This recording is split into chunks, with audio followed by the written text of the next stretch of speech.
Follow along with me step by step. First, let's connect the MirrorLink CarPlay Android Auto option to connect to your phone's Bluetooth.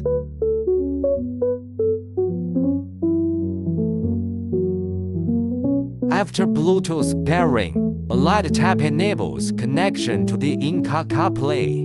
Once the connection is complete, all app. As next, let me show you how the music feature works.